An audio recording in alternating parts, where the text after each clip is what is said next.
नमस्कार, मैं हूं तमन्ना महाजन और आप देख रहे हैं वेकअप जिंदगी। नजरें हेडलाइंस पर।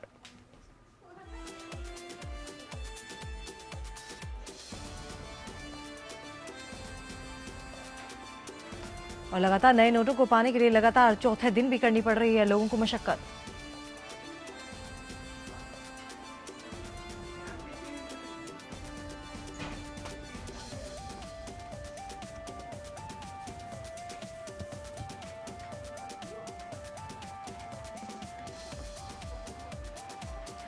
जापान की यात्रा से लौटने के बाद आज प्रधानमंत्री करेंगे गोवा का दौरा।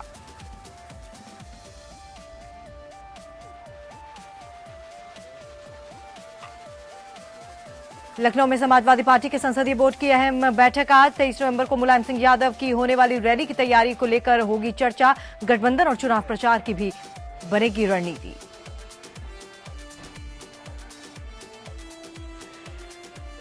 बीजेपी का मिशन उत्तराखंड हुआ और तेज। देहरादून से आज शुरू होगी बीजेपी की सत्ता परिवर्तन यात्रा। अमित शाह हरी झंडी दिखाकर करेंगे रथों को रवाना। एक विशाल रैली को भी करेंगे संबोधित।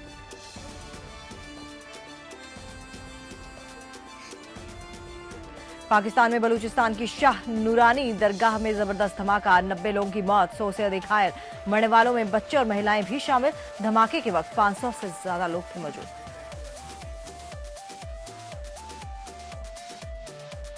एपीएन के कुशीनगर महोत्सव का आज आखिरी दिन। लगेगा कई फिल्मी हस्तियों और नेताओं का जमावड़ा। रंगारंग कार्यक्रम के साथ होगा समापन। सपा प्रदेश अध्यक्ष शिवपाल यादव आज होंगे महोत्सव में शामिल।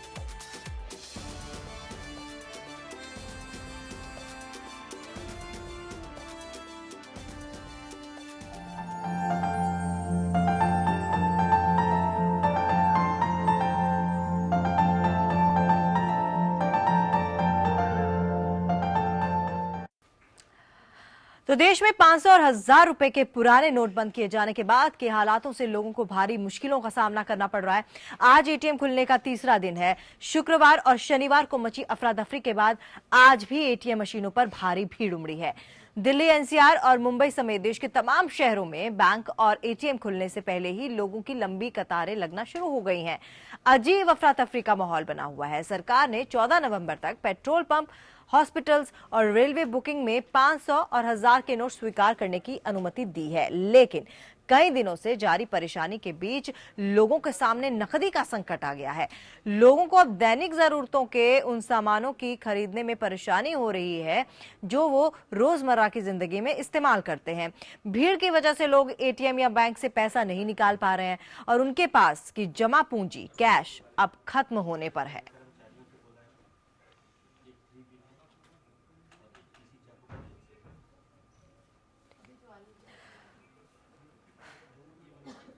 और इसी मुद्दे पर चर्चा करने के लिए आज हमने अपने स्टूडियो में बुलाया है वरिष्ठ पत्रकार संदीप ठाकुर जी को। संदीप जी, आपका बहुत बहुत स्वागत है।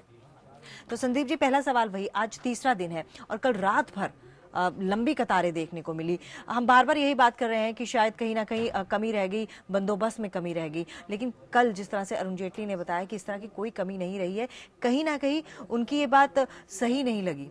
और दूसरी बात ये कहना चाहूंगी, नकदी अब खत्म होने पे है और जो सब्जियां हैं वो नहीं मिल पा रही, क्योंकि हरी सब्जी के लिए कोई कार्ड स्वैप नहीं करेगा। मंत्रियों के दावे और हकीकत में धरती आसमान का फर्क है।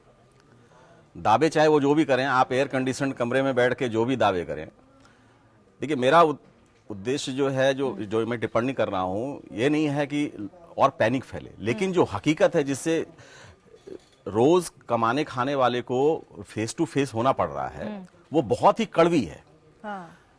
तैयारियां किसी भी लेवल पे नहीं थी।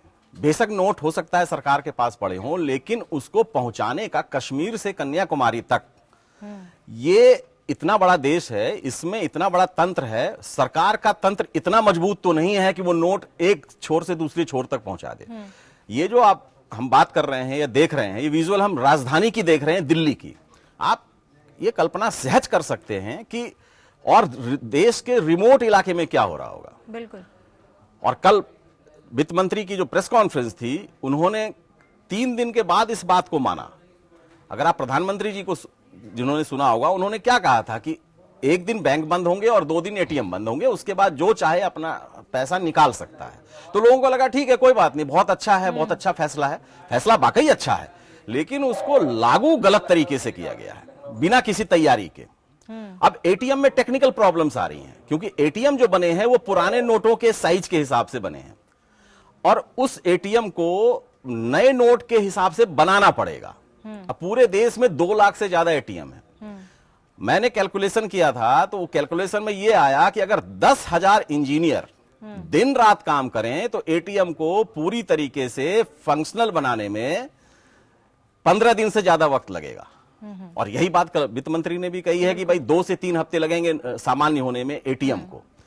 अब सवाल यह है कि जब ऐसी तैयारी है, लोग, ये तो मैं पहली बार देख रहा हूं कि ये तो मैंने सुना था कि भाई पैसा कमाने के लिए लोगों को खून पसीना एक करना पड़ता है, ये तो अपना पैसा निकालने के लिए लोगों को खून पसीना एक करना पड़ रहा है। ये तो मेरे को पहली बार दिख रहा है इस देश में, आजादी के इतिहास में। बेशक ऐतिहासिक फैसला है, लेकिन ये भी ऐतिहासिक घटना है जो हो रही है पूरे देश में। चलिए एक बार लखनऊ का भी रुख कर लेते हैं। लखनऊ से हमारे संवाददाता खुर्रम निजामी वहां पर बने हुए हैं, लगातार रिपोर्टिंग कर रहे हैं। खुर्रम, आपसे जानना चाहेंगे, कल दूसरा दिन था, आज तीसरा दिन है, लेकिन कल जो अफरा तफरी थी वो बेहद ज्यादा थी, रात तक लाइनें लगी रही हैं लोगों की। वहां पर अब कैसा नजारा है? अब भी क्या रात भर से लोग वहीं खड़े हैं?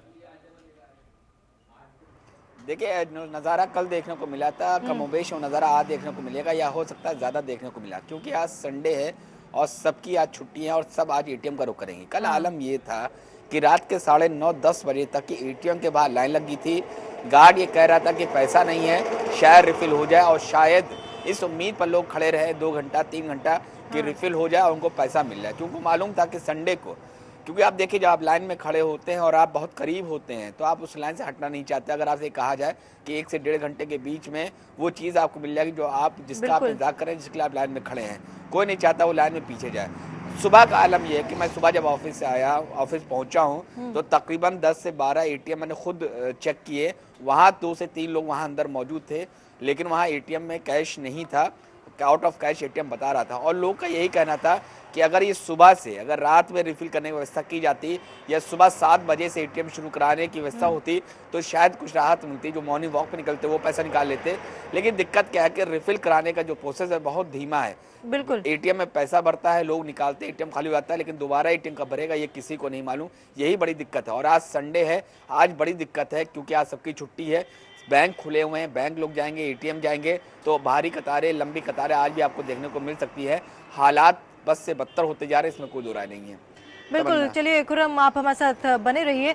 बिल्कुल सही, मोदी सरकार द्वारा ये 500 और 1000 के नोटबंदी के बाद सरकार के लिए मुश्किलें भी खड़ी होती नजर आ रही हैं, क्योंकि बैंकों और डाकखानों के सामने लंबी कतारें देखकर सरकारी जो परेशानी को बल पड़ रहा है वो साफ तौर पर देखा जा रहा है। सरकार अब इस दिक्कत के लिए अफसोस जता रही है। तय समय पर एटीएम द्वारा पैसे नहीं निकलने पर वित्त मंत्री अरुण जेटली ने कहा कि हालात सामान्य होने में 2-3 हफ्तों का समय लगेगा। जेटली ने सफाई देते हुए कहा कि नोट के साइज की वजह से एटीएम में तकनीकी दिक्कतें आ रही हैं और इसे ठीक होने में 2-3 हफ्ते लग जाएंगे। वित्त मंत्री जेटली ने सब्र बनाए रखने की अपील की और सहयोग के लिए लोगों की तारीफ भी की। गौरतलब है कि इससे पहले जेटली ने 2 से 3 दिन में हालात सामान्य होने की बात कही थी। जेटली के इस बयान से जहां से यह साफ हो जाता है कि सरकार की तैयारियां जो थी वो नाकाफी साबित हुई हैं।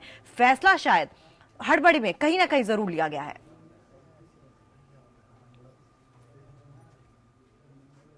बैंक्स के अधिकारी और कर्मचारी भी बिना छुट्टी लिए हुए सुबह से लेकर देर रात तक जो नॉर्मल बैंकिंग एक्टिविटी है उसके साथ साथ एक ये बहुत बड़ी कार्रवाई बहुत अच्छे तरीके से कर रहे हैं। देश की राजनीति को जो स्वच्छ करने का प्रयास है, कुछ लोगों को उसमें खास तौर से तकलीफ है और इसलिए इस तरह के सुझाव आना कि 1 सप्ताह की सबको खुली छूट दे दो, उसके बाद लागू करो। कांग्रेस पार्टी की तरफ से आज कहा गया कि हमारा पैसा है, हम लाइन में क्यों लगे। भाई, आपने अपने पैसे पे टैक्स दिया है कि नहीं दिया इस देश की जनता को,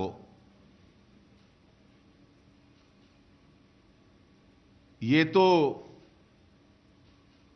आग्रह करने का अधिकार सरकार और जनता को है। एक और गैर जिम्मेवाराना बयान दिया गया कि क्योंकि जुलाई से सितंबर तक बैंक्स के डिपॉजिट्स बढ़ गए, तो इसलिए कुछ लोगों को इसकी पूर्व जानकारी होगी। मैंने पूरे रिजर्व बैंक के डेटा डिपॉजिट्स के देखे हैं, मेरे पास हैं। पिछले एक वर्ष में केवल एक महीना डिपॉजिट्स में स्पाइक आया, वो सितंबर 2016 में। विश्लेषण कर लेते तो उसका कारण बड़ा स्पष्ट था कि 31 अगस्त को पे कमीशन के एरियर्स रिलीज हुए थे, इसलिए आया। When this suffering throughout the country, lakhs and crores of people are suffering like this, if Arun Jaitley ji can say this, then that is something which is very, very strange. चलिए रुक करते हैं एक बार फिर से कहा संदीप ठाकुर जी का। संदीप जी, जिस तरह से अरुण जेटली ने पीठ थपथपाई, अपनी सरकार की पीठ थपथपाई, लोगों की सराहना की, लेकिन ठीक है, ये स्टेप अच्छा है, लेकिन कहीं ना कहीं जिन लोगों को ये सहना पड़ रहा है, आज मैं पढ़ रही थी एक नवजात शिशु की मौत होगी क्योंकि इलाज नहीं मिल पाया। अरुण जेटली का मानना है कि आप बैंक में चेक के जरिए, हॉस्पिटल में चेक के जरिए आप पेमेंट कर लीजिए, लेकिन मेरी जानकारी में कुछ ऐसे हॉस्पिटल्स भी हैं जो चेक से पेमेंट नहीं लेते हैं। वहाँ क्या किया जाए, उनके लिए क्या निर्देश जारी किए जाए? वही मैं कह रहा हूं ना कि ये फैसला कतई व्यवहारिक नहीं कहा जा सकता। अगर पूरी तैयारी के साथ सरकार इसको लागू करती, देखिए जिस दिन प्रधानमंत्री ने ये घोषणा की, उस दिन प्रधानमंत्री हीरो बन गए देश की नजर में। उन्होंने कहा कि लोगों ने सोचा कि नहीं, इतना अच्छा प्रधानमंत्री, इतना बोल्ड फैसला लेने वाला प्रधानमंत्री आज तक इस देश में नहीं आया। सही है, लेकिन अब धीरे धीरे जो लोगों को डे टू डे में जो प्रॉब्लम हो रही है नोट निकालने में या पैसे, अपना कमाया हुआ पैसा लेने में, उनको लेके प्रधानमंत्री जी का ग्राफ जो है वो नीचे जा रहा है, और ये दिक्कतें और बढ़ेंगी आने वाले दिनों में, ये कम नहीं होने वाली है। इसलिए कि सरकार के पास कोई तैयारी नहीं है, इस बात की कोई गारंटी नहीं है कि आप सुबह 6 बजे अगर बैंक की लाइन में लगे हैं तो आपको पैसा मिल जाए। वो इसलिए कि जब आप वहां तक पहुंचते हैं तो अचानक ये होता है कि भाई पैसा खत्म हो गया। तो सवाल है कि बैंकों में नोट पर्याप्त हैं, सरकार का दावा, चलिए एक बार हम मान भी लें कि नोट पर्याप्त है, लेकिन उनको पहुंचाया तो नहीं गया ना सही जगह पे। अब बैंकों के ब्रांच में जो लोग, अभी मैं स्टूडियो आ रहा था तो लाइन लगी हुई है, लोग रात से खड़े हैं। मतलब ये क्या, मतलब ये मतलब कैसे कोई आदमी इस चीज को मैनेज कर सकता है? और पैसा हर को चाहिए। आज बाजार बंद पड़े हुए हैं, बैठ गए हैं। अब इस स्थिति को मुझे नहीं लगता है कि सामान्य होने में 3 महीने से कम लगेंगे, मंत्री चाहे जो भी दावे करें। यही दिक्कत है इस देश में कि मंत्री जो बोलते हैं, ये जो पॉलिटिकल लीडर्स बोलते हैं, उनकी विश्वसनीयता खत्म हो गई है लोगों की नजर में। और यही वजह है कि नमक की अब्बा उड़ती है और लोग 400 रुपए किलो नमक खरीदने पहुंच जाते हैं। मतलब वो ये नहीं सोचते कि इसमें क्या सच है क्या गलत है, क्योंकि जो मंत्री बोल रहा है उनको लगता है पता नहीं, ये तो ऐसे ही बोलेगा, बोल के चला जाएगा, दिक्कत तो हमें होगी, नमक खरीद के रख लो। तो ये जो विश्वसनीयता का संकट पैदा हो रहा है, ये बहुत खतरनाक है प्रजातांत्रिक व्यवस्था के लिए। और एक और चीज़ जो इस बीच है, जैसे पर्सनली एक्सपीरियंस किया है, एटीएम की लाइन में आप खड़े हो जाओ, रिफिल करने के लिए किसी को नहीं पता कि कब तक पैसे रिफिल होंगे, आप लंबी कतारों में कब तक खड़े रहेंगे, सीनियर सिटीजन उसमें है, महिलाएं उसमें हैं। ऐसे में इन सब लोगों के लिए भी कुछ अलग से प्रबंध करने चाहिए थे, सीनियर सिटीजन के लिए खास तौर पर, क्योंकि एक शख्स की इसी चलते मौत भी हो गई है, लाइन में खड़े खड़े हार्ट अटैक आ गया। बिल्कुल करना चाहिए था, सीनियर सिटीजन के लिए करना चाहिए था, महिलाओं के लिए करना चाहिए था। लेकिन सवाल यह है कि व्यवस्था नाम की चीज इस देश में तो है नहीं। अब एक छोटा सा एग्जांपल आप इसको समझिए कि मान लीजिए कोई वीवीआईपी किसी सड़क से गुजरता है, तो पुलिस क्या करती है, उस सड़क को ही बंद कर देती है आम लोगों के लिए। तो ये कोई मैनेजमेंट तो नहीं हुआ ना। ट्रैफिक मैनेजमेंट उसको कहते हैं कि भाई वीआईपी भी चला जाए और आम आदमी भी आता जाता रहे, ये हुआ मैनेजमेंट। लेकिन उन्होंने क्या, पुलिस ने क्या करना है कि उठा के सड़क को बंद कर देना है। वही हाल यहां पे हुआ है। घोषणा तो हो गई, लेकिन इसकी जो व्यवहारिक दिक्कतें लोगों को आ रही हैं, इसका ख्याल उन्होंने हो सकता है रखा हो, लेकिन उसको वो इंप्लीमेंट नहीं कर पाए। इसका जो इंप्लीमेंटेशन पार्ट है वो बड़ा दर्दनाक है, और ये दर्द आने वाले दिनों में मेरे हिसाब से बढ़ेगा, कम नहीं होगा। क्योंकि एक तो टेक्निकल प्रॉब्लम्स है एटीएम में, दूसरा आप बैंकों में जा रहे हैं तो हर कोई नहीं बैंक में जा रहा है, 2 आदमी करके 4 आदमी करके वो बैंक में अंदर जाना अलाउड है। और आपने बैंकों की, हो सकता पता नहीं कैमरा टीम को अलाउ किया है कि नहीं किया है इन्होंने। मैंने बैंकों में देखा अंदर जाके कल, तो वहां का कर्मचारी नोटों के बीच में बैठा हुआ है, और उसके चेहरे से ये लग रहा है कि वो मन ही मन इतना रोष में है, इतने गुस्से में है कि मैं कहां फंस गया। वो नोट गिन नहीं पा रहा है। तो ये जो व्यवहारिक दिक्कत है, इसका सरकार क्या करेगी? सरकार को ये तो मशीन लगानी चाहिए थी नोट गिनने की। उनको पता नहीं था कि इतने नोट आने वाले हैं। अगर हम ऐसा कुछ फैसला करने जा रहे हैं तो इतने नोट आएंगे तो उसका हम करेंगे क्या? अब आप देखिए, नोट छापने, नोट को पहुंचाने, पुराने नोट को कलेक्ट करने, पुराने नोट को डिस्ट्रॉय करने, इसमें खरबों रुपए सरकार का खर्च होगा। ठीक है, लेकिन ये पैसा कहां से आएगा? ये तो जनता, जो जनता है वो उसी के टैक्स से खर्च होगा। प्रधानमंत्री जी का ये निर्णय स्वागत योग्य है, ये मैंने पहले भी कहा था, लेकिन फैसला लागू करने का तरीका अव्यवहारिक है और इसके चलते कुछ भी हो सकता है। देखिए, लूटपाट शुरू हो गई है, लॉ एंड ऑर्डर की प्रॉब्लम शुरू हो गई है। कल जहां तक मेरी जानकारी है, दिल्ली पुलिस के पास 4,500 से ज्यादा कॉल्स आई कि भाई ये भीड़ यहां अनमैनेजेबल हो गई है, हमें पुलिस भेजो। अब पुलिस भी कहां जाए? पुलिस के लिए हम कहां जाएंगे? हम इतना हमारे पास पुलिस पर्सनल ही नहीं है कि हम सब हर बैंक में और हर एटीएम के बाहर पुलिस वाले को खड़ा करें। तो जहां मेन जगह पे तो पुलिस खड़ी है, लेकिन रिमोट इलाके में पुलिस नहीं है। तो बैंक वाला मैनेजर डरा हुआ है कि अगर मान लीजिए लूटपाट हो जाती है तो इसका कौन जिम्मेदार होगा? कल होकर मेरे से सवाल जवाब होगा या मैं सस्पेंड हो जाऊंगा तो कौन? तो वो कहता है भैया नोट नहीं आए, अब बाद में आना। जब भीड़ थोड़ी कम होती है तो शटर खोलता है, जब भीड़ ज्यादा हो जाती है शटर बंद कर देता है। तो ये व्यवहारिक दिक्कतें हैं, तो इसका क्या किया जाए? बिल्कुल, कई सवाल हैं और ये सवाल तब से ही उठ रहे हैं जब से ये घोषणा हुई है। पहले दिन तो कुछ देर लगा कि शायद 2-3 दिन की बात है, 2-3 दिन में सब सही हो जाएगा, लेकिन अब धीरे धीरे जो सामान्य जीवन है वो थोड़ा सा अस्त व्यस्त होने लग पड़ा है। सब्जियों के लिए पैसे नहीं है लोगों के पास, क्योंकि पैसे आप लिमिटेड ले सकते हैं, छुट्टे की प्रॉब्लम है, 100 रुपया कहीं नहीं मिल रहा। और इसी बीच, परेशानी के बीच, बीते दिन जापान में प्रधानमंत्री नरेंद्र मोदी ने भी पुराने बड़े नोटों पर पाबंदी पर अपनी चुप्पी आखिर तोड़ ही डाली और इसे काले धन के खिलाफ एक बड़ी मुहिम बताया। मोदी ने साफ किया कि काला धन रखने वालों पर आगे भी सख्त कार्रवाई जारी रहेगी और इसके जद में आने वाले हर शख्स से आजादी से लेकर अब तक का हिसाब चुकता किया जाएगा। घर में शादी है, पैसे नहीं है। मां बीमार है, 1000 की नोटों का थप्पा है, लेकिन मुश्किल है। इन सब के बावजूद भी तकलीफ है, ये पता है, खुद को है पता है, अड़ोस पड़ोस को है पता है, उसके बावजूद भी लोग मुंह में उंगली डाल डाल करके पूछवाते थे, मोदी को कुछ बोलो, कुछ मोदी के खिलाफ बोलो। ऐसा भी चल रहा था। लेकिन मैं देश के लोगों को 100 सलाम करता हूं।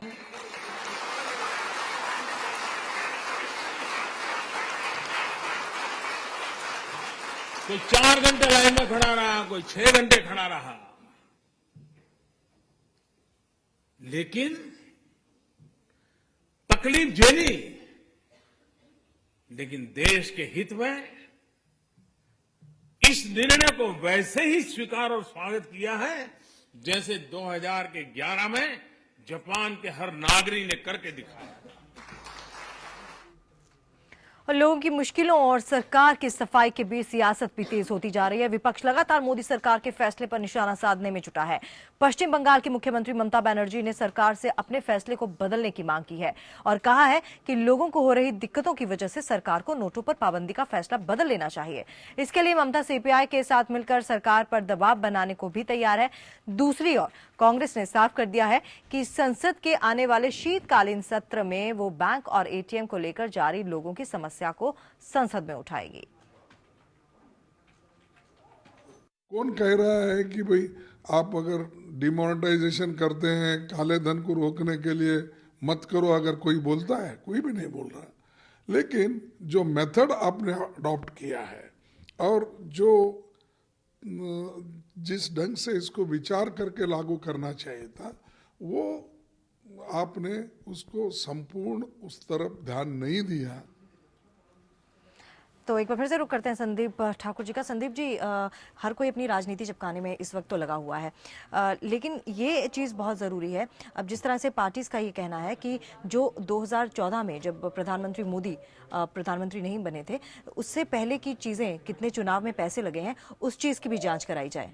ये किस तरह से एग्जीक्यूट होंगी हर चीज़ें और किस तरह से पता चलेगा कि आखिरकार काले धन पर वाकई नकेल कस रही है, जो ब्लैक मार्केटर्स थे उनके ऊपर वाकई आफत आ रही है? लेकिन जहां तक मेरी समझ है कि प्रधानमंत्री की इस योजना से बहुत काला धन बाहर नहीं आएगा। अच्छा। और यदि आएगा भी तो वो सरकार के खजाने में नहीं पहुंचेगा। उसकी वजह है कि जैसा कानून जो सरकार ने बनाया है काले धन को लेकर, जैसे बार बार ये कहा जा रहा है कि 2.5 लाख रुपए तक अगर आप जमा कराते हैं तो आपसे कोई पूछताछ नहीं होगी, लेकिन उससे ज्यादा पैसा अगर आप जमा कराते हैं तो आप पे निगरानी रखी जा रही है और आपसे आपका सोर्स पूछा जा सकता है। अब सवाल ये है दूसरा कि 200% पेनल्टी लगेगी ब्लैक को व्हाइट करने में, और उसके अलावा टैक्स का जो स्लैब है वो जो आप पे लागू होता है वो उसी तरह लागू होगा जैसे पहले होता था, जैसे 40-45% टैक्स कटेगा। अब मान लीजिए एग्जांपल के लिए कोई आदमी अपना 1 करोड़ रुपया काला धन व्हाइट करना चाहता है, तो अगर वो इसको डिक्लेयर करता है तो उसको 200% पेनल्टी प्लस 40-45% टैक्स, यानी कुल मिला के उसका 85-90 लाख रुपया जो है कट जाना है, उसको मिलना है 10 लाख रुपए। तो अब ऐसा कौन आदमी है इस देश में जो 10 लाख रुपए के लिए कानूनी पचड़े में फंसना चाहेगा और अपना काला धन डिक्लेयर करेगा? वो क्या करेगा? जला देगा, बहा देगा, जो हो रहा है। तो काला धन, मुझे नहीं लगता सरकार के राजस्व में बहुत ज्यादा काला धन आने वाला है। इससे आम आदमी को परेशानी हो रही है, होगी, और आने वाले दिनों में ये बढ़ेगी। क्यों करना क्या चाहिए? बड़े नोट, ऐसा तो नहीं है, बड़े नोट तो सरकार ला ही रही है, 1000 रुपए के भी नोट ला रही है, 500 के नोट ले आई है, 2000 के नोट ले आई है। तो जब आप बड़े नोट ला रहे हैं तो इकोनॉमिक की थ्योरी ये कहती है, ये तो डेवलपिंग कंट्री है, हम तो विकासशील देश में आते हैं, लेकिन जो विकसित देश है जैसे अमेरिका है, इंग्लैंड है, वहां पे $100 से और 50 पाउंड से ज्यादा के नोट नहीं है, यानी वहां के 50 रुपए और 100 रुपया। तो सवाल है कि अगर काला धन खत्म करना है सरकार को, तो सरकार को 100 रुपए तक का नोट खत्म करना पड़ेगा। इकोनॉमिक की थ्योरी यही कहती है, और हो सकता है कि आने वाले दिनों में यह फैसला सरकार को लेना पड़े कि 100 रुपए के नोट भी खत्म किए जा रहे हैं। यानी कि काफी कुछ हद से मिसमैनेजमेंट यहाँ पर देखने को मिली है। चलिए, आपका बहुत बहुत धन्यवाद, आप हमारे स्टूडियो में आए और इतनी अहम जानकारी हमें दी। तो चारों तरफ परेशानी बड़ा सबब है, चाहे पॉलिटिकल पार्टीज हो, सरकार के माथे पर बल पड़ा नजर आ रहा है। इस बीच बॉलीवुड की राय क्या है इस समस्या को लेकर, ये भी आपको बताते हैं। एक दूसरे को का हाथ पकड़े इस टाइम पर, एक दूसरे को सपोर्ट करें, हमारे सरकार की डिसीजन को सपोर्ट करें, and hopefully this will really work out for a wonderful India, an India which deserves to grow economically. इसको तो सोच, तू लाइन में खड़ा होना, देखो इतनी तकलीफ है, जिंदगी तुम्हारी सुधर जाएगी, सबकी, हम सबकी लाइफ अच्छी हो जाएगी। वैसे भी और कौन सा तरीका है how to do a surgical strike in black money? You tell me, somebody tell me better than this. नोटबंदी के बाद आज लखनऊ में सपा संसदीय बोर्ड बैठक होने जा रही है। इसके केंद्र के फैसले से किसान और मध्यम वर्ग की परेशानियों पर रणनीति बनाकर संसद में मोदी सरकार को घेरने की रणनीति तय होगी, क्योंकि संसद का शीतकालीन सत्र 16 नवंबर से शुरू होने जा रहा है। वहीं बैठक में इसके अलावा राज्यसभा में नए नेता का नाम भी तय हो सकता है। बैठक सुबह 11 बजे शुरू होगी, और बता दें कि राज्यसभा में सपा के नेता रहे राम गोपाल यादव को पार्टी ने निकाल दिया था। सूत्रों की माने तो संजय सेठ या रेवती रमन सिंह का नाम राज्यसभा के लिए तय हो सकता है। साथ ही सदन में सचेतक बदलने का भी फैसला किया जा सकता है। ऐसे में नोटबंदी को आर्थिक इमरजेंसी बताने वाली सपा संसद में इसके पुरजोर विरोध के तौर तरीकों पर चर्चा करेगी। इसके अलावा विधानसभा चुनावों में पार्टी अपने अंदरूनी कलह और पारिवारिक विवाद को किनारे रखकर किस तरह उतरेगी, इसे लेकर भी चर्चा होने की उम्मीद है। इसके साथ ही 23 नवंबर को होने वाली मुलायम सिंह यादव की रैली की तैयारियों को लेकर भी चर्चा होगी। साथ ही गठबंधन और चुनाव प्रचार की रणनीति भी बनाई जाएगी।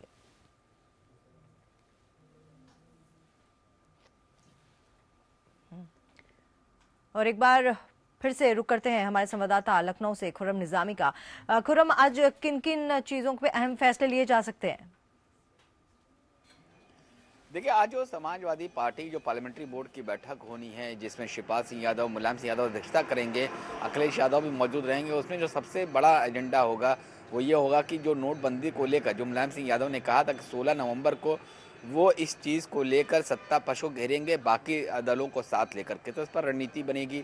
दूसरी अहम बात है कि अखिलेश यादव को और पावर दिया जाएगा। जो टिकट बंटवारा है, जो इलेक्शन होने वाला है, उसमें और उनको पावर दिया जा सकता है अखिलेश यादव को, जो कि मुख्यमंत्री हैं उत्तर प्रदेश के और समाजवादी पार्टी के स्टार प्रचारक भी हैं। तीसरा अहम मुद्दा है जो कि इसलिए ज़रूरी है क्योंकि 16 नवंबर से पार्लियामेंट सेशन शुरू हो रहा है। राज्यसभा में कोई नेता नहीं, क्योंकि राम गोपाल यादव को पार्टी से बाहर का रास्ता दिखाया जा चुका है और सारे पदों से उनको हटाया भी जा चुका है। तो कौन उनकी जगह लेगा, इस पर भी रणनीति बननी है कि ताकतवर आदमी होना चाहिए जिसका इम्पैक्ट हो, तो वो कौन होगा। 3-4 नाम उनके जहन में है पार्टी के, उनमें से कौन होगा, और उसके बाद किस तरीके से चुनाव में हम आगे बढ़ेंगे। क्योंकि जिस तरीके का माहौल अब उत्तर प्रदेश में बना है, 2 तरीके, तो माहौल है कि नोटबंदी को लेकर एक बड़ा टूल मिल गया है विपक्षी दलों को भारतीय जनता पार्टी के खिलाफ कैंपेन करने का, जो नोटबंदी वाला मामला है, क्योंकि नवंबर के आखिरी तक की ये सॉल्व होने की शायद उम्मीद की जा सकती है। तो दूसरी बात यह है कि जो पॉलिटिकल पार्टीज जिस तरीके से ब्लैक मनी का इस्तेमाल करते थे, अब वो किस तरीके से अपना फाइनेंशियल मैनेजमेंट करेंगे चुनाव का, इस पर चर्चा होगी, लेकिन कुछ चीज़ बाहर नहीं आएगी। तो तमाम मुद्दे हैं जिस पर चर्चा होनी। देखना ये होगा कि जो सबकी नज़र है कि वो ये रहेगी कि अगला राज्यसभा में समाजवादी पार्टी का नेता कौन होता है।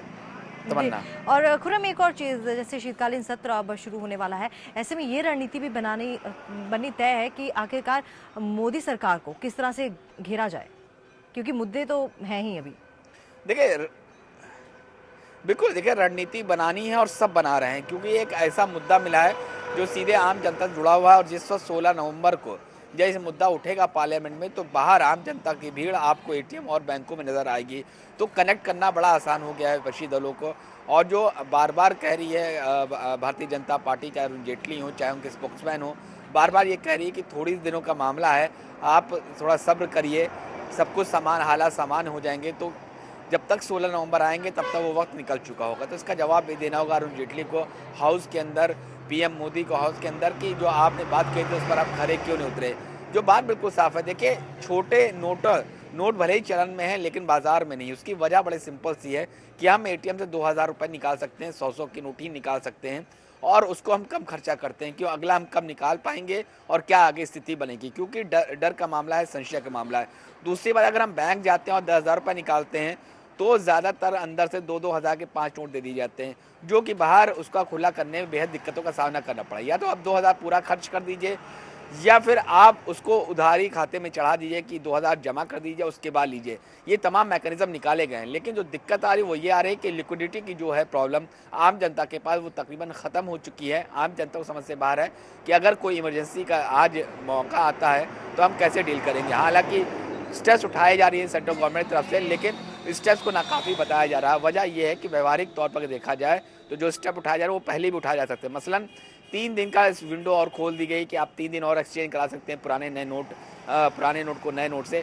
तो ये 3 दिन का क्यों? रिवाज शास्त्री कल हमारे डिबेट में आए थे मुद्दा में, उनका भी यही कहना था, अरविंद मोहन का, कि आप 3 दिन की विंडो क्यों दे रहे हैं और पैनिक की सिचुएशन आप क्रिएट कर रहे हैं, या तो आप मत देते हैं। आपने कहा इतना समय दिया था, आप चेंज नहीं करा पाए, अब कोई मतलब नहीं, इस एक कागज़ का टुकड़ा आप जो चाहे करिए, और अगर आप पूरा जमा करते हैं तो उस हिसाब से आप टैक्स भरिए। लेकिन जो सबसे बड़ा संकट है वो ये है कि लिक्विडिटी ख़त्म हो चुकी है, मार्केट खुलते ज़रूर हैं लेकिन बिक्री नहीं होती है, और जो हैंड टू माउथ हैं, जो डेली कमाते खाते हैं, उनके सामने बड़ी दिक्कत का सामना करना पड़ रहा है। ये सब बातें उठेंगी पार्लियामेंट के अंदर, और ये वही रणनीति होगी जिसके जरिए मोदी सरकार को घेरने की पूरी कोशिश की जाएगी, और उसका पूरा माइलेज चुनाव में लिया जाएगा, यानी कि कंपनसेट करने की कोशिश करेंगे। बिल्कुल, एक अहम मुद्दा मिला है नोटबंदी को लेकर, और सरकार को पूरी तरह से घेरने की कोशिश होगी, इस पूरे मुद्दे को भुनाने की पूरी कोशिश होगी। और सपा प्रदेश अध्यक्ष शिवपाल यादव ने शनिवार को एक प्रेस कॉन्फ्रेंस भी की, जहां कैराना से बीएसपी प्रत्याशी अनवर हसन सपा में शामिल हुए। इनके साथ ही बीएसपी प्रत्याशी कमर हसन भी सपा में शामिल हुए। ये दोनों भाई हैं और पूर्व सांसद मुनव्वर हसन के परिवार से हैं। कमर हसन ने सपा में शामिल होने के बाद बीएसपी पर आरोप लगाते हुए कहा कि मुस्लिम समुदाय की बीएसपी में कोई इज्जत नहीं है। इसके साथ ही शिवपाल यादव ने केंद्र सरकार पर निशाना साधते हुए कहा कि नोट बंद होने से गरीब आदमी को परेशानी हो रही है।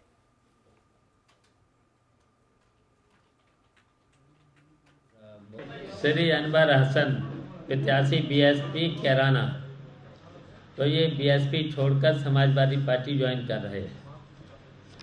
और दूसरे ये श्री कमर हसन, ये पूर्व प्रत्याशी थे बुढ़ाना, तो ये भी बीएसपी छोड़कर समाजवादी पार्टी में ज्वाइन कर रहे हैं। ये दोनों लोग बीएसपी से प्रत्याशी थे। और नेताजी ने कहा कि काले धन के समाजवादी पार्टी पूरी तरह से खिलाफ है, लेकिन इतनी जल्दी जो काम किया है, अस्पतालों में मरीज मर रहे हैं और पूरा व्यापार बंद है, पूरी बैंकें ठप हैं, तो इस तरीके से पूरे देश में अब कल देखे ही है नमक को लेकर के क्या करा दिया। गणेश जी को दूध पिला के क्या किया था एक बार, उसी तरीके से अफवाह फैला करके नमक किस रेट में बिकवा दिया है। तो इस तरीके से देखिए भारतीय जनता पार्टी के लोग, आरएसएस के लोग और ये सब लोग हम लोग सांप्रदायिकता के खिलाफ हैं, आतंकवाद के खिलाफ हैं और जो पूरे देश में जो काम किया है उससे पूरा देश परेशानी में आ गया है। चलिए एक बार फिर से रुक करते हैं खुर्रम निज़ामी का, जो लखनऊ से हमारे साथ जुड़े हैं। खुर्रम, दो बीएसपी के प्रत्याशी अनवर हसन और कमर हसन सपा को ज्वाइन कर लिया है। एक तरह से सपा को जिस तरह से उसका मुस्लिम वोट बैंक टारगेट रहता है, कहीं ना कहीं बड़ी कामयाबी मिली है। देखिए तमन्ना, जब चुनाव आता है तो आराम गैराम की जो परिभाषा है वो परिभाषित हो जाती है। आपको दिखने लगता है कि पार्टी से लोग इधर उधर होना शुरू हो जाते हैं, तो कोई नई बात नहीं है, चुनाव चल रहा है। लेकिन शिवपाल सिंह यादव का जो तेवर थे और जो दो लोग आए हैं, मुनव्वर हसन के बेटे हैं, दोनों का कद है अपने अपने क्षेत्र में, और एक बार फिर समाजवादी पार्टी इसके जरिए मुस्लिम वोट बैंक पर नज़रें अपनी और शार्प करेगी, उनका ये कहना। और जिस तरह से बहुजन समाज पार्टी से लोग जा रहे हैं तो बहुजन समाज पार्टी को काफ़ी दिक्कतों का सामना करना पड़ रहा है। ये दोनों वो कैंडिडेट थे जो कि एसेट हो सकते थे बीएसपी के लिए, लेकिन अब वो समाजवादी पार्टी में आ गए हैं। उनका भविष्य क्या होगा समाजवादी पार्टी में तो कोई नहीं जानता, लेकिन एक बात ज़रूर है कि उनको टिकट मिलना तय है। उसके बाद क्या होता है ये भविष्य बताएगा। लेकिन जिस तरीके शिवपाल सिंह यादव के जो तेवर हैं वो साफ बता रहे हैं कि वो किस तरीके से मेहनत कर रहे हैं अपनी पार्टी को 2017 में और बेहतर करने की। अगर हम हेड्स की बात करें, अगर एमएलएस की काउंट्स की बात करें, और दूसरी अहम बात यहाँ पर यह भी है कि मुस्लिम वोट बैंक जो है जिस पर सबकी नज़र है, और माना जा रहा है कि इस बार मुस्लिम जिधर जाएगा सरकार उनकी तकरीबन बनने में बेहद आसानी होगी, तो उस पर भी एक कदम और आगे बढ़ा दिया है शिवपाल सिंह यादव ने। और अब देखना ये होगा कि अगर इसी तरीके से उनके कदम बढ़ते गए तो सीधा फायदा समाजवादी पार्टी को मिलेगा। लेकिन जो साथ में उन्होंने जो बात कही है नोटबंदी को लेकर के, नमक को लेकर के, वो साफ बताता है कि आखिर उनका हमला करना कितना तेज़ हो सकता है, तेज़ हो चुका है, और इसी तरीके से वो लगातार हमला करते रहेंगे। क्योंकि जो विपक्षी दल हैं वो नोटबंदी का जो मुद्दा है वो शांत नहीं होने देंगे, वो ठंडा पड़ने नहीं देंगे, क्योंकि दिक्कत लगातार चलती रहेगी। और जितने दिन दिक्कत चलेगी उतना ही दिन, क्योंकि एक बात सामने आई है कि जैसे नोटबंदी का फैसला लिया गया, मोदी के जो फॉलोअर्स है ट्विटर पे तकरीबन 3.5 लाख लोगों ने उनका साथ छोड़ दिया, लेकिन यानी कि एक मैंडेट मिला है। जी खुर्रम, हर कोई नोटबंदी को लेकर अपनी राजनीति चमका रहा है। ऐसे में अब जो चुनाव आएंगे हर हाल में कितना असर उस पर देखने को मिल रहा है यूपी में, चाहे वो नोटबंदी को लेकर हो या फिर भाजपा को घेरने से लेकर हो? देखिए इशू बहुत ज़बरदस्त मिला है विपक्षी दलों को और वो लगातार बीजेपी को घेरते रहेंगे, लेकिन बीजेपी का जो मास्टर स्ट्रोक है उसको काउंटर करने के लिए कुछ भी विपक्षी दलों के पास नहीं, क्योंकि फाइनेंशियल मैनेजमेंट बिगड़ चुकी है पूरी। सबको मालूम है कि जब उत्तर प्रदेश में चुनाव होता है या कहीं भी चुनाव होता है तो ब्लैक मनी का इस्तेमाल कितना होता है। तो मोदी के इस मास्टर स्ट्रोक ने फाइनेंशियल मैनेजमेंट बिगाड़ दिया है, और जिस तरीके से बहुजन समाज पार्टी माना जा रहा है कि लोग पैसा वापस ले जा रहे हैं पार्टी कार्यालय से ही कहा जा रहा है, और अब लोगों के पास पैसा नहीं है, क्योंकि जो पैसा आपके पास है वो अब कितना अपने आप आगे दे सकते हैं पार्टी को, ये दिक्कत है। वहीं समाजवादी वहीं अखिलेश यादव ने कल चुटकी लेते हुए कहा था कि हमारा चुनाव साइकिल पर आ जाइए, वहाँ कोई खर्चा नहीं है, आप साइकिल चाहिए। चलिए खुर्रम, आपका बहुत बहुत धन्यवाद तमाम जानकारी के लिए। तो शिवपाल यादव को काफ़ी जहां एक तरफ बीएसपी को झटका लगा है, 2 उसके प्रत्याशी चले गए हैं और सपा ज्वाइन कर ली है, वहीं एक तरफ से एक एनकरेजमेंट मिली है सपा को, जिस तरह से मुस्लिम वोट बैंक उसका टारगेट रहता है, तो काफ़ी हद तक वो कामयाब रहे हैं इस चीज़ को करने में। और वहीं उत्तराखंड में भी बीजेपी ने प्रदेश में सत्ता परिवर्तन रैली का आगाज कर दिया है। बीजेपी प्रदेश कार्यालय से यात्रा को शहीद स्मारक तक बीजेपी ने पहुंचा दिया है। यात्रा में शामिल 2 रथ आज बन्नू स्कूल के ग्राउंड पहुंचेंगे, जहां से बीजेपी के राष्ट्रीय अध्यक्ष अमित शाह एक रथ को गढ़वाल मंडल के लिए तो दूसरे रथ को कुमायूं मंडल के लिए रवाना करेंगे। रथ रवाना करने से पहले अमित शाह विशाल रैली को भी बन्नू स्कूल के ग्राउंड में संबोधित करेंगे। उम्मीद जताई जा रही है कि अमित शाह रैली में जहां प्रदेश की हरीश सरकार पर भ्रष्टाचार को लेकर हमला बोल सकते हैं, वहीं केंद्र की योजनाओं को भी जनता के बीच रखेंगे।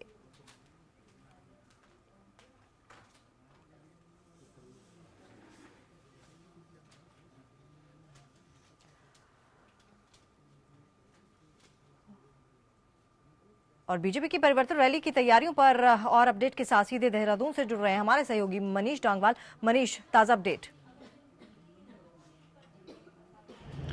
जी बिल्कुल, जो बीजेपी की सत्ता परिवर्तन यात्रा है उसका आगाज यहाँ पर कल से हो चला है और आज खास बात यह है कि आज बीजेपी के जो राष्ट्रीय अध्यक्ष अमित शाह हैं वो यहाँ पर जो यात्रा है उसमें शामिल होंगे और जो यहाँ पर रथ, यहाँ पर बीजेपी ने जो 2 रथ यहाँ पर तैयार किए हैं जिसके माध्यम से ये यात्रा पूरे प्रदेश में जाएगी। गढ़वाल मंडल और कुमाऊं मंडल के लिए जो 2 रथ यहाँ पर तैयार किए गए हैं उन रथों को यहाँ पर बीजेपी के राष्ट्रीय अध्यक्ष अमित शाह हरी झंडी दिखाकर यहाँ पर रवाना करेंगे और इस दौरान एक जनसभा को भी यहाँ पर संबोधित करेंगे। बीजेपी दावा कर रही है कि लाखों की तादाद में यहाँ पर भीड़ जमा होगी और जो अमित शाह का जो उद्बोधन होगा उससे सुनने के लिए बड़ी मात्रा में प्रदेश के कोने कोने से यहाँ पर लोग यहाँ पर पहुंचेंगे। तो एक देखने वाली बात ये होगी कि जो दावा यहाँ पर बीजेपी कर रही है कि लाखों की भीड़ यहाँ पर जुटाई जाएगी, वो लाखों की भीड़ किस रूप में यहाँ पर तब्दील होती है, हजारों में रह के सिमट जाती है या वास्तव में यहाँ पर लाखों लोग यहाँ पर अमित शाह के सुनने के लिए यहाँ पर पहुंचते हैं, ये तो देखने वाली बात होगी। लेकिन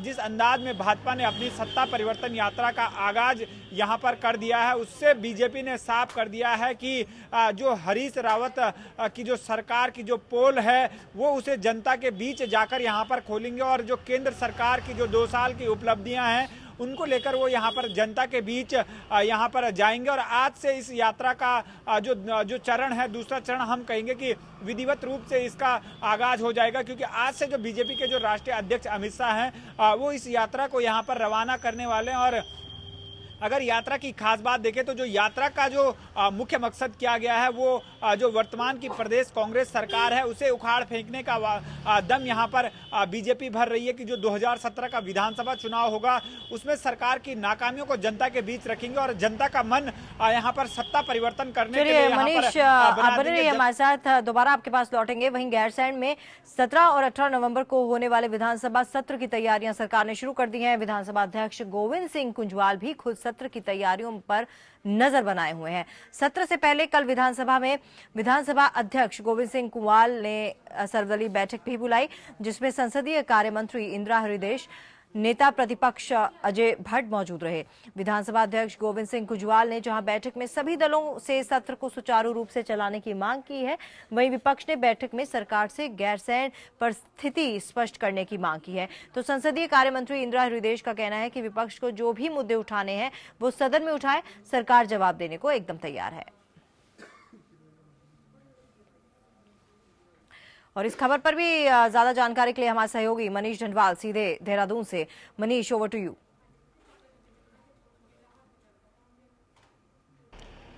जी बिल्कुल, जो 17 और 18 नवंबर को 2 दिवसीय विधानसभा का सत्र गैरसैंण में होने जा रहा है, उसको लेकर जो तैयारियां हैं वो यहाँ पर जोरों पर हैं और खुद जो विधानसभा अध्यक्ष गोविंद सिंह कुंजवाल हैं वो तैयारियों का यहाँ पर जायजा ले रहे हैं और खुद मॉनिटरिंग कर रहे हैं। और गैरसैंण का उन्होंने दौरा भी किया था, भराड़ीसैंण में, जहाँ पर विधानसभा भवन बनकर तैयार लगभग 70 से 80% हो गया है, तो उसका उन्होंने निरीक्षण भी किया। और ऐतिहासिक ये सत्र यहाँ पर होने वाला है क्योंकि तीसरी निर्वाचित सरकार का जो अंतिम सत्र है वो यहाँ पर गैरसैंण में होने जा रहा है। तो कुल मिलाकर खासा महत्व इस सत्र का हो जाता है क्योंकि चुनावी जो वर्ष है उसमें ये सत्र आखिरी होने जा रहा है और गैरसैंण में होने जा रहा है। तो इसके कहीं ना कहीं जो चुनावी फायदे हैं वो यहाँ पर कहीं ना कहीं कांग्रेस लेना चाहती है और खुद विपक्ष भी इसी बात को कह रहा है कि बीजेपी जो कांग्रेस है वो इस सत्र को यहाँ पर गैरसैंण में इसलिए कराना चाहती है ताकि उसका चुनावी फायदा यहाँ पर उठाया जाए। और जो कल सर्वदलीय बैठक हुई है उसके बाद जो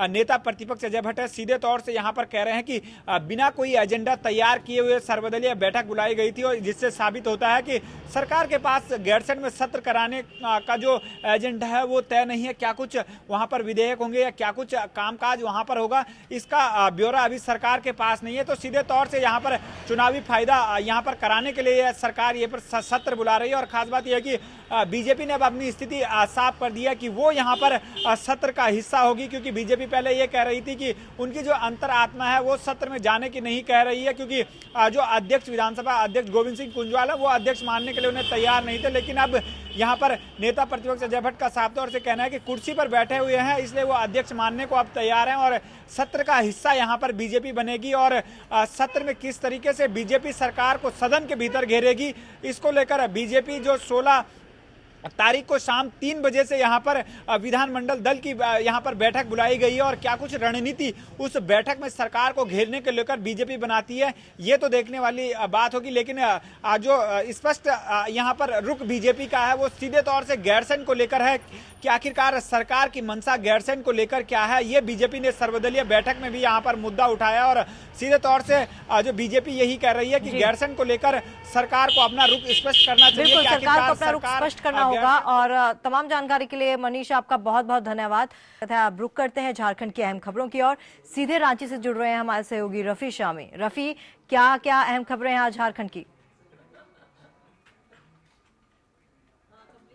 जी, अगर बड़ी खबर की बात करें तो आज झारखंड की सभी छोटी बड़ी विपक्ष पार्टियां झारखंड सरकार के खिलाफ सड़क पर उतरेंगी और राजभवन मार्च करेंगी।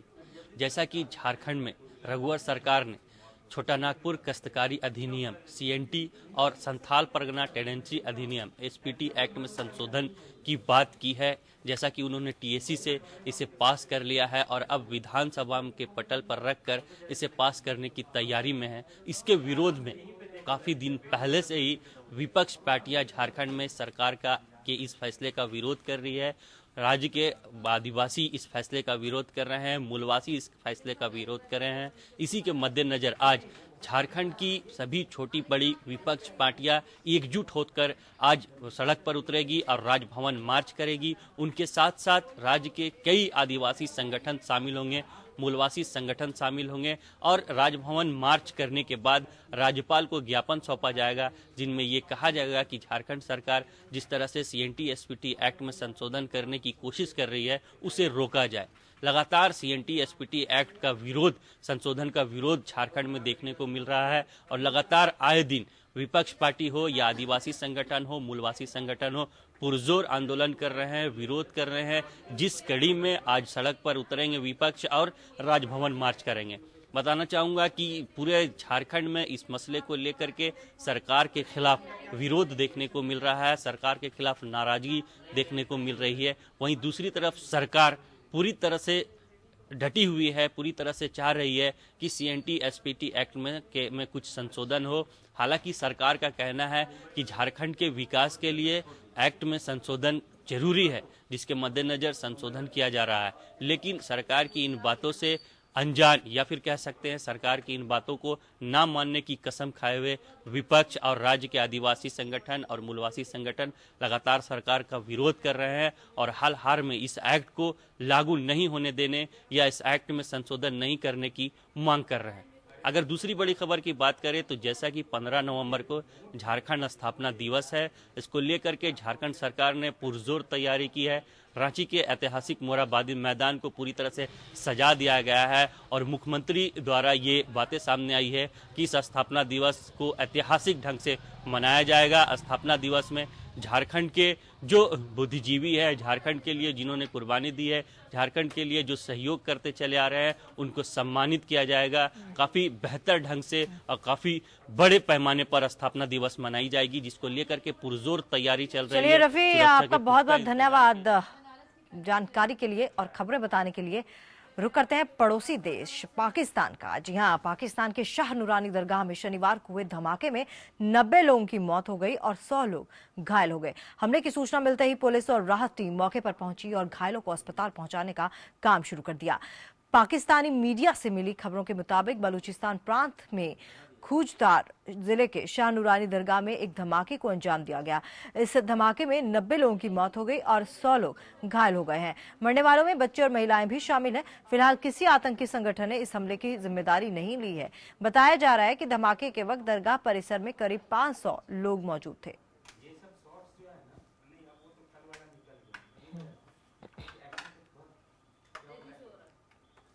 और कुशीनगर महोत्सव का आज तीसरा और आखिरी दिन है। हर साल की तरह इस साल भी कुशीनगर महोत्सव में प्रदेश की सांस्कृतिक विरासत की झलक देखने को मिल रही है। महोत्सव में राजनीति समेत दूसरे क्षेत्रों की कई जानी मानी हस्तियां इसमें शिरकत कर रही हैं।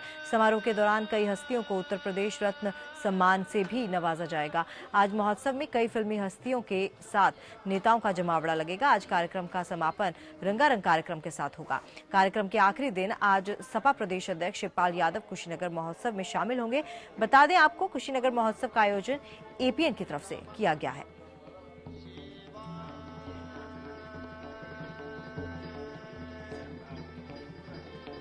तो कुशीनगर महोत्सव का आज समापन होगा। एपीएन की तरफ से ये महोत्सव चलाया गया है और कल कई तरह की खेल प्रतियोगिताएं भी हुई, कई तरह के रंगारंग कार्यक्रम भी हुए, कई बड़ी हस्तियां इसमें जुड़ी और आज भी यूपी से जुड़ी कई हस्तियां, चाहे वो राजनीति की हों, कला जगत की हों, सिनेमा जगत की हों, सब हस्तियां आज इस महोत्सव में शिरकत करेंगी।